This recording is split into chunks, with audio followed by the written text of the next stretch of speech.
Well, welcome back to Monday Motivation. It's 2025, of course, and you know what that means. Goals, resolutions, all the things. But here's a big question. Are the goals that you're setting really your goals, or, could those goals be someone else's? Are you checking the boxes that have been handed to you? We want to check in with our transformation motivation coach, Carol Mendoza. Hope you had great holidays. Welcome back. Absolutely, absolutely. Yeah, yes. We're happy to see you. Oh, when it's great to see you too. Yeah, when it comes to those goals that we set, Carol, how difficult can it be? Are there really moments where we say to ourselves, okay, I want to do this, but I'm not sure. Let me sneak a peek and see what somebody else is doing. I think what happens is that a lot of us are setting goals on a consistent basis, and they belong to other people. Social media, society, and even your aunt might be dropping some not so subtle hints about maybe joining her yoga class, right? So the first thing is to check your why.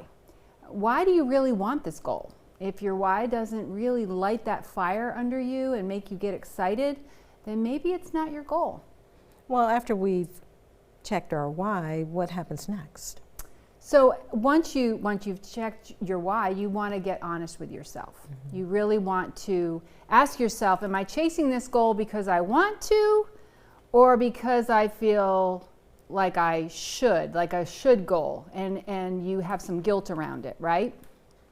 Guilt is a terrible, terrible personal trainer because you might get started, but you won't enjoy what you're doing.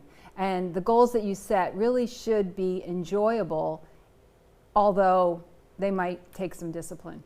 So guilt is a no-go, right? Right. But what if we think, hey, it truly is our goal, and Carol, we're not sure that we want that goal, but it kind of is our goal? Yes. So that's a great point. I think at that point, what you want to do is you want to test it, right? So this is a great book. John Maxwell wrote this book, Put Your Dream to the Test. And I love this book. I go back to it all the time. I think if you ask yourself, if no one ever saw me achieve this goal, would it still matter to me? Well, I think there'll be a lot of people watching right now who may say it doesn't matter, but my real feeling about that is it does matter because it's something that you wanted. You've been intentional about it. That's right. When it's more personal, it's gives you a greater reward at the end, right? And it really, really does feel good and makes you feel like, yay, I really accomplished something. Right? Yeah, I think that hits close to home for all of us. Yes. I mean, you want to make sure that it is yours, that you own it, so to say? Absolutely, absolutely. I think that if we, make it personal, we make it align with our values, right, and our passions. Like if you hate cooking, don't sign up for the 52 weeks of cooking classes. I mean, that doesn't make a lot of sense, right?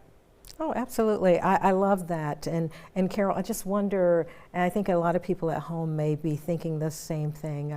As you mentioned the book by John Maxwell. Yes. Are there any pointers in the book that can help us kind of navigate through this new year? Yeah, I would say to you, there's actually a page in here. If you, and I'm just going to read it right here because this is great. When it's someone else's dream, it doesn't have the right fit, you'll feel like there's a weight on your shoulders, it'll drain your energy, you'll fall asleep trying to get something done, it'll take you out of your strength zone, it'll be fulfilling to others but not to you, and it's going to require someone else to make you do it. So if any of those things sort of pop up, then it's probably not your dream. Probably not. I think that's so much valuable when it comes. It's a great book. Well, John Maxwell is awesome. And what's the name of the book again? So it's our viewers called can Put hear Your it? Dream to the Test. Put your dreams to the Yes. test. Your dream without an S to the test. All right. Well, Carol, thank you so much. And when we talk about these goals, we just want to remind everyone to kind of recap and bring it full circle. Consider it only your goal. That will really make the best difference. That's right. We always enjoy you, of course, coming. Can't wait until next week. And thanks for bringing information from an author who is pretty well known all across the country. Yes. I think it's important to take a look at these things, especially during the, this first start of the year. Maybe look at things a little bit differently. Yes, I like that. Thank you. We'll see you next Monday. All right. Take care.